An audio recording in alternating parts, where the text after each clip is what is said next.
오늘이 데살로니가 전서 강의 12번째 시간입니다. 지금까지 11번을 살펴본 셈입니다. 이제 다음 주일이 데살로니가 전서 마지막 강의입니다. 여러분 지금까지 흐름을 기억하시겠습니까? 바울이 데살로니가에서 새 안식일 동안 복음을 전했는데 열매가 많았습니다. 이방인들이 주께 돌아왔고 적지 않는 귀부인들도 바울과 실라를 따랐다고 그랬습니다. 그런데 유대인들의 폭동이 나서 밤에 급히 베레아로 피했고요. 거기서도 복음을 전했습니다. 그런데 유대인들이 베레아까지 쫓아와서 바울만 먼저 아덴으로 피했습니다. 나중에 디모데와 실라가 와가지고 데살로니가 교회에 어려운 상황을 전해주었기 때문에 다시 디모데를 데살로니가로 보내고 바울은 고린도로 갔습니다. 고린도에 가서 바울은 브리스길라와 아굴라보를 만나서 같이 장막을 만들면서 복음을 전했습니다. 그런데 고린도 전서에 보면은 바울이 이때 약하고 두려워하고 심히 떨었다고 했습니다. 왜냐하면 고린도라는 도시가 항구 도시고 사람들이 거칠고 험했기 때문일 수도 있겠지만은 아마 데살로니가 교회 성도들을 향한 걱정 때문이었을 것입니다. 그런데 얼마 후에 사도행전 18장 5절입니다. 실라와 디모데가 마케도냐로부터 내려오매 바울이 하나님의 말씀에 붙잡혀 유대인들에게 예수는 그리스도라 밝히 증언하니 그랬습니다. 실라와 디모데가 마케도냐로부터 내려왔다라는 말은 마케도냐 지방은 그리스 북부인데요. 거기 빌립보도 있고 데살로니가 베레아도 있습니다. 그런데 아마 실라는 그 중에 빌립보 교회에 다녀온 것 같습니다. 빌립보 선교하는 것을 보면은 거기 디모데라는 이름은 나오지 않고 바울과 실라가 감옥에 갇혔고 거기서 찬송했다는 기록이 나옵니다. 여러분 이 빌립보 교회는 자주장사 루디아가 있는 교회로 바울에게 선교비를 보내주곤 했습니다. 빌립보서 4장 15, 16절에 보면요. 빌립보 사람들아 너희도 알거니와 복음의 시초에 내가 마케도냐를 떠날 때에 주고받은 내 일에 참여한 교회가 너희 외에 아무도 없었느니라. 데살로니가에 있을 때에도 너희가 한 번뿐 아니라 2번이나 나의 쓸 것을 보냈도다 그랬거든요. 그래서 이번에도 실라가 빌립보 교인들이 보내준 선교비를 가지고 왔기 때문에 방금 바울이 하나님의 말씀에 붙잡혀 예수는 그리스도라 밝히 증거했다라고 했는데 실제적인 의미는 빌립보 교인들이 보내준 선교비 때문에 당장은 일할 필요 없이 오로지 말씀만 전할 수 있었다 그런 의미입니다. 그리고 디모데는 데살로니가로 보냈었는데 지금은 디모데가 너희에게로부터 와서 너희 믿음과 사랑의 기쁜 소식을 우리에게 전하고 또 너희가 항상 우리를 잘 생각하여 우리가 너희를 간절히 보고자 함과 같이 너희도 우리를 간절히 보고자 한다 하니 할렐루야. 예. 그래서 바울이 너희가 주 안에 굳게 선즉 우리가 이제는 살리라 라고 안도의 한숨을 쉬었죠. 여러분 이 기쁜 소식을 듣고 쓴 편지가 데살로니가 전서입니다. 그래서 1장에서는 데살로니가 교회 성도들을 축복하고 칭찬하고 그래서 너희 믿음의 소문이 아가야까지 퍼짐에 우리가 아무 할 말이 없다라고 했죠. 그리고 2장에서는 자기가 데살로니가에 있었을 때 얼마나 진실하고 거룩하고 성실하게 사역했는지 자기를 변증했죠. 너희가 아느니라 하나님이 증인이라 라고 하면서요. 그리고 3장에서는 그동안 얼마나 걱정했는지 그런데 디모데가 와서 좋은 소식을 전해주어서 얼마나 기뻤는지를 말하고 그리고 이 편지를 쓰는 목적을 말하는데 당장 달려가고 싶고 그렇게 기도하고 있지만은 지금 그럴 수 없는 상황이기 때문에 너희가 아무 할 말이 없을 정도로 잘하고 있지만 그래도 조금 부족한 부분을 온전하게 하기 위해서 이 편지를 쓴다라고 했습니다. 그러면서 4장에서 가장 먼저는요. 거룩하라고 했죠. 음란을 버리라고. 2번째는 형제 사랑에 대해서 그러면서 조용히 자기 일을 하라고 했습니다. 특별히 어떤 사람들이 주의 날이 곧 이른다. 주님이 곧 오신다라는 이 잘못된 종말론 때문에 일은 안 하고 교회에 모여서 요란을 떨고 있었기 때문에 이 문제에 대해서 엄중하게 권면을 했습니다. 때와 시기에 대해서는 이미 가르친 것처럼 도둑같이 이르기 때문에 아무도 모른다고. 그러니 조용히 자기 일을 하고 자기 양식을 먹으라고. 대신 언제 주님이 오셔도 당황하지 않도록 빛 가운데 깨어 있으라 라고 했습니다. 여러분 이렇게 해서 5장 11절까지 바울이 필요한 내용을 다 썼습니다. 이제 남은 부분은 추신, 마지막 인사 그 정도입니다. 오늘은 그 부분을 한번 살펴보겠습니다. 5장 12, 13절입니다. 형제들아, 우리가 너희에게 구하노니 너희 가운데서 수고하고 주 안에서 너희를 다스리며 권하는 자들을 너희가 알고 그들의 역사로 말미암아 사랑 안에서 가장 귀히 여기며 너희끼리 화목하라. 여러분, 이 말씀은 무엇에 관한 말씀인 것 같습니까? 예, 교회 생활에 관한 말씀입니다. 특별히 교회에서 목회자와의 관계, 성도들과의 관계에 관한 말씀입니다. 먼저 너희 가운데서 수고하고 주 안에서 너희를 다스리며 권하는 자들을 너희가 알고 그랬는데요. 여러분, 이들은 교회 지도자들이고요. 오늘날의 목회자라고 할 수 있습니다. 너희 가운데서 수고하는 자들은 말씀을 가르치는데 수고하는 자들입니다. 예, 목회자들이 말씀으로 성도들을 위해서 그렇게 수고하는데 너희가 그들을 알아주고 인정해주고 존중하라는 것입니다. 여러분, 오늘날 목회자의 권위가 많이 떨어졌습니다. 비난받는 목회자들도 많습니다. 실제로 제가 봐도 고개를 절레절레 흔들게 하는 목회자들이 있습니다. 그럼에도 불구하고 저는 지금도 많은 목회자들이 성도들을 위해서 수고하고 있다고 믿습니다. 목회자들이 교회와 성도들을 사랑하고 말씀으로 세우기 위해서 피곤하도록 수고한다라는 것을 알고 있습니다. 특히 이 말씀을 전하기 위해서. 여러분, 이 성경 말씀은 지식적으로도 정확하게 해석하는 게 힘들고요. 거기에다가 하나님의 말씀을 전하는 것은 정말로 어려운 일입니다. 그 수고와 부담은 끝이 없습니다. 그래서 여러분, 저는 어떤 목회자를 만나든지 저의 첫인사는 수고가 많으시지요 입니다. 수고 많으시지요. 여러분, 이게 저의 진심입니다. 동병상련이라는 말 있잖아요. 사정을 알거든요. 제가 목회자들의 수고와 그 부담감과 어려움을 알기 때문에 연미를 담아서 이렇게 인사를 합니다. 또 그래서 그들의 역사로 말미암아 사랑 안에서 가장 귀히 여기라 라고 하셨는데, 사랑 안에서 가장 귀히 여기라, 이 가장이라는 단어를 찾아보았더니 또 휘페레 크페리수입니다. 기억나십니까? 심히 과도하게 그런 뜻이었거든요. 그러니까 그렇게 귀히 여기라, 그런 말씀입니다. 디모데전서 5장 17절에는요.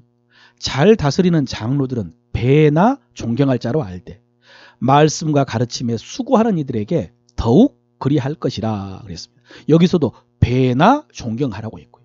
또 더욱 그리하라고, 말씀과 가르침에 수고하는 이들에게는 더욱 그리하라고. 여러분, 뭔가 특별하지 않습니까? 그런데 여러분, 이렇게 목회자들의 수고를 알아주고 그들의 사역을 고마워하면서 존경하는 것은 목회자들에게만 유익한 것이 아니라 사실은 성도 자신에게 더 큰 유익이 됩니다. 히브리서 13장 17절에요. 너희를 인도하는 자들에게 순종하고 복종하라. 그들은 너희 영혼을 위하여 경성하기를 자신들이 청산할 자인 것 같이 하느니라. 그들로 하여금 즐거움으로 이것을 하게 하고 근심으로 하게 하지 말라. 그렇지 않으면 너희에게 유익이 없느니라 그랬습니다. 여기서 자신이 청산할 자인 것 같이 하느니라. 예, 여러분, 우리는 하나님 앞에 갔을 때에 자기가 행한 바를 따라서 자기가 심판을 받습니다. 그런데 목회자는 그 모든 것이 자기 책임인 것처럼 한다는 것입니다. 항상 그 생각뿐이라는 것입니다.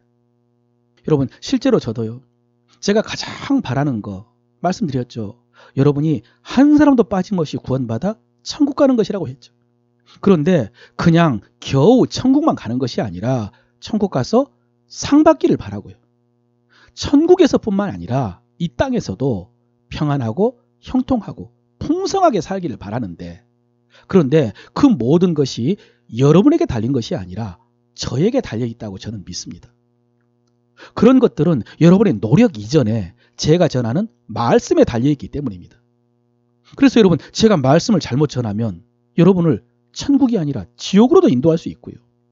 제가 말씀을 잘못 가르치면 여러분이 하나님의 자녀가 아니라 노예처럼 살게 할 수도 있습니다. 말씀 속에 천국이 있고, 말씀 속에 약속이 있고, 말씀 속에 능력이 있고, 말씀 속에 영광이 있거든요. 그래서 제가 말씀을 잘 전하는 것이 여러분의 노력보다 훨씬 중요합니다. 그래서 방금 마지막 말씀에 그렇지 않으면 너희에게 유익이 없느니라 라고 했는데, 여러분 이 말씀이 어디가 걸립니까? 너희를 인도하는 자들에게 순종하고 복종하지 않으면 유익이 없다, 그런 말씀입니까? 아니면 그들로 하여금 즐거움으로 이것을 하게 하고 근심으로 하게 하지 말라, 그렇지 않으면 유익이 없다, 이런 뜻입니까? 정답은요, 즐거움으로 하게 하지 않으면, 근심으로 하게 하면입니다. 그러면 유익이 없습니다. 순종하고 복종하는 것이 당연히 중요하지만, 그래야 유익하겠지만은, 그러나 목회자가 즐거움으로 이것을 하는 것, 이것이 훨씬 더 중요하다고 하십니다. 여러분, 이것이 교회 생활에서 첫 번째입니다. 목회자의 관계가 가장 중요하다는 말씀입니다. 그러니 영적 지도자의 수고를 알아주고 가장 귀히 여기고 그리고 즐거움으로 하게 하라, 이 말씀이죠. 두 번째는 너희끼리 화목하라 라고 했습니다. 뭐라고요? 너희끼리 화목하라. 성도들과의 관계를 말하는 것입니다. 여러분, 이 화목이라는 말씀은 성경에서 가장 많이 나오는 단어입니다. 구약성경 히브리어에서는 샬롬이라고 하고 신약성경 헬라어에서는 에이레네입니다. 가장 기본적인 의미는 평강, 평안입니다. 여러분, 이 샬롬, 에이레네, 평안, 평강은 하나님이 주신 최고의 복입니다. 마음에 두려움이나 불편함이나 꺼리낌이 없는, 근심도 없고 걱정도 없고 염려도 없고 두려움이 없는 최고로 만족스럽고 행복한 상태가 에이레네 평강입니다. 여러분 지금 어떻습니까? 마음에 이 평강이 있으십니까? 이 평강을 방해하는 것이 무엇입니까? 어떤 일입니까? 어떤 사람입니까? 하나님께서 그 문제를 해결해 주시고 여러분의 마음에 평강 주시기를 바랍니다. 그런데 여러분, 성경은요, 이 평강이 우리 마음에 뿐만 아니라 우리 관계에도 있어야 한다고 말씀하십니다. 그 말씀이 너희끼리 화목하라, 이 말씀입니다. 너희끼리라고 하니까 끼리끼리라고 오해하면 안 됩니다. 위로는 지도자에 대해서 존경하고 그리고 성도들끼리는 화목하라는 의미입니다. 교회 생활을 이렇게 해야 한다는 것이죠. 이에 대해서 바울은 로마서에서도 이렇게 말했습니다. 12장 18절에 할 수 있거든 너희로서는 모든 사람과 더불어 화목하라 라고 했습니다. 여러분, 이 말씀은 우리에게 두 가지를 가르쳐 줍니다. 먼저는 모든 사람과 화목하게 하기 위해서 최선을 다해야 한다는 말씀입니다. 그냥 수동적으로 나를 친절하게 대해주는 사람, 나에게 잘해주는 사람들하고만 잘 지내지 말고 더 능동적으로 모든 사람과 잘 지내기 위해 노력해야 한다는 말씀입니다. 할 수 있거든, 할 수 있는 대로. 그런데 여러분, 동시에 이 말씀은 그럼에도 불구하고 모든 사람과 화목하게 지낼 수는 없다라는 사실을 인정해 주는 말씀입니다. 여러분, 그렇습니다. 용서나 사과는 내가 일방적으로 할 수 있지만, 그러나 화목하는 일은 상대방과 함께 해야 가능한 일이거든요. 상대방이 받아주지 않으면 화목할 수가 없습니다. 그래서 바울은 상대방이 어떻게 하든 여러분 쪽에서는 최선을 다해서 화목하라라고 말하는 것입니다. 마가복음에 보면은 예수님께서도 화목하라라고 하셨는데 너희 속에 소금을 두고 화목하라라고 하셨습니다. 이 말씀은 우리가 화목할 수 있는 비결을 가르쳐주는 말씀인 것 같습니다. 소금이 스스로 녹아서 음식에 맛을 내주는 것처럼 그렇게 자신을 희생해서 화목을 이루라는 말씀입니다. 여러분, 그렇지 않습니까? 교회에 다양한 사람이 많이 있는데 그 많은 사람들이 다 자기만 드러내려고 하면 화목할 수가 없겠죠. 그러면 교회가 국회가 되겠죠. 맨날 싸우겠죠. 그러나 자신을 희생해가지고 다른 사람들을 세워줄 때에 화목할 수 있고요. 그래야 교회다운 교회가 될 수 있습니다. 사랑하는 성도 여러분, 여러분 한 사람 한 사람이 우리 교회에 소금이 되어주시길 바랍니다. 이렇게 교회 안에서는 첫째, 목회자에 대해서 존경하고 알아주고, 둘째, 성도들과는 화목하고, 그리고 세 번째 대상, 오늘 14절입니다. 또 형제들아 너희를 권면하노니 게으른 자들을 권계하며 마음이 약한 자들을 격려하고 힘이 없는 자들을 붙들어주며 모든 사람에게 오래 참으라 그랬습니다. 게으른 자들에 대해서, 여러분, 우리가 흔히 쓰는 게으르다라는 단어는 오크네로스입니다. 그런데 오늘 본문에서는 아탁토스라고 했습니다. 이게 무슨 뜻이냐면 대열에서 벗어났다는 뜻입니다. 그러니까 여기 게으른 자들은 그냥 일상이 게으르다는 의미가 아니고 신앙생활의 대열에서 벗어난 성도들입니다. 목회자의 가르침대로 따르지 않는 성도들입니다. 교회에 이런 성도들이 있죠. 성경의 다른 표현으로는 주저앉은 성도들, 뒤돌아가는 성도들, 낙심한 성도들, 마음이 약한 성도들이 있습니다. 그들에 대해서 어떻게 하라고 하십니까? 권계하며 그랬습니다. 훈계하라, 경고하라, 충고하라 그런 뜻입니다. 너희 중에 신앙의 여정에서 벗어난 자들이 있거든 훈계해서 돌아오게 하라는 것이죠. 여러분 사실 이런 일이 목회자의 일입니다. 그런데 오늘 성경은 성도들에게 주신 말씀입니다. 너희가 서로 그렇게 하라는 것입니다. 히브리서 10장이죠. 또 약속하신 이는 미쁘시니 우리가 믿는 도리의 소망을 움직이지 말고 굳게 잡아 서로 돌아보아 사랑과 선행을 격려하며 모이기를 피하는 어떤 사람들의 습관과 같이 하지 말고 오직 권하여 그날이 가까움을 볼수록 더욱 그리하자 그랬습니다. 여러분 보십시오. 우리가 개인적으로 믿는 도리의 소망을 굳게 잡아야 되지만 그러나 동시에 서로 돌아보면서 사랑과 선행을 격려하라고 했습니다. 특별히 모이지 못하는 사람들, 그들을 권해서 더욱 잘 모이자고요. 여러분, 이것이 봉사입니다. 그리고 이것이 사역입니다. 교회에서 신앙생활 할 때 봉사라고 하는데 교사하고 성가대하고 주방에서 일하고 주차장에서 일하고 이런 것만 봉사가 아닙니다. 여러분, 봉사의 본질은 약한 사람들을 붙들어 주는 것입니다. 오늘 바울은 이렇게 교회 생활하라고 합니다. 목회자에 대해서 수고를 알아주고 존중하고 성도들과는 화목하고 그리고 연약한 사람들을 붙들어주고 세워주고 그리고 마지막 하나 더 남았습니다. 오늘 설교 제목은 교회 생활 1, 2, 3인데 4번이 사실은 더 있습니다. 오늘 15절입니다. 삼가 누가 누구에게든지 악을 악으로 갚지 말게 하고 서로 대하든지 모든 사람을 대하든지 항상 선을 따르라 그랬습니다. 네 번째는 악한 사람들에 대해서입니다. 여러분, 교회 안에도 악한 사람들이 있습니다. 악을 행하는 사람, 나에게 악하게 하는 사람들. 물론 교회 밖에는 더 많죠. 그런데 그런 악한 사람들에 대해서 어떻게 하라고요? 악을 악으로 갚지 말고 너희는 항상 선을 따르라 라고 하십니다. 비슷한 말씀으로 로마서 12장 14절에 너희를 박해하는 자를 축복하라. 축복하고 저주하지 말라 그랬습니다. 여러분 어떻습니까? 할 수 있겠습니까? 박해하는 자를 축복할 수 있겠습니까? 한번 해보시겠습니까?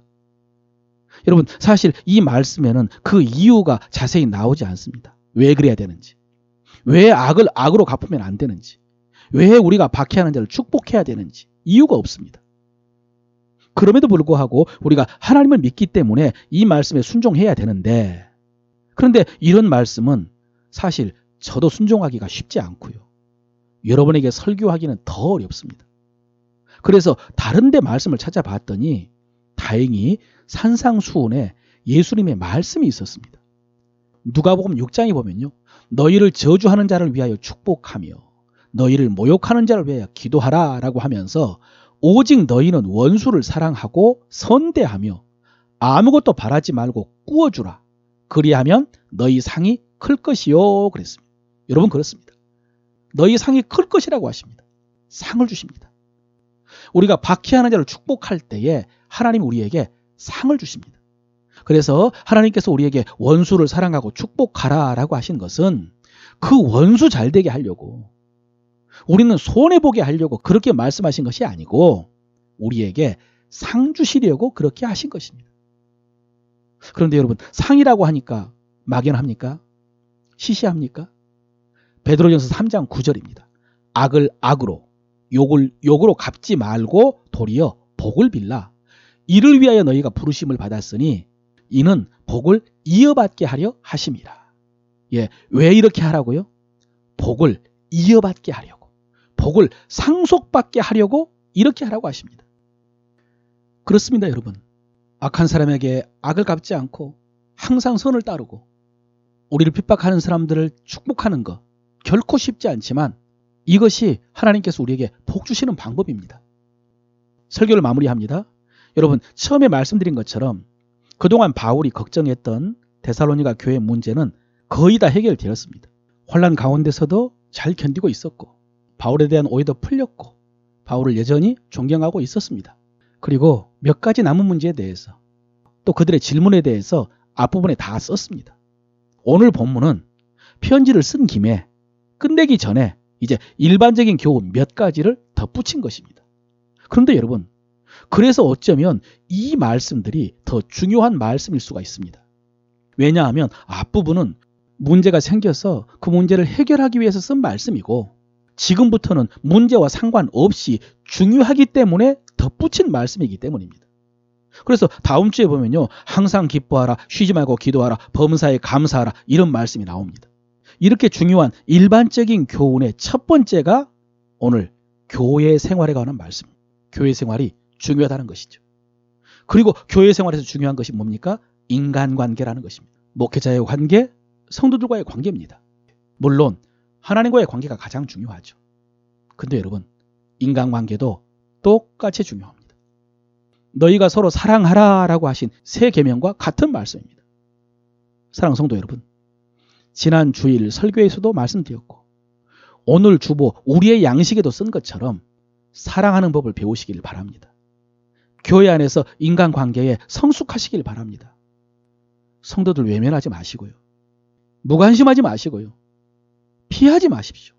사랑하고 사랑받으면서 함께 웃고 함께 울면서 연약한 사람들 도와주면서 목회자의 신앙 지도 받으면서 교회 안에서 행복하게 신앙생활 하시길 바랍니다.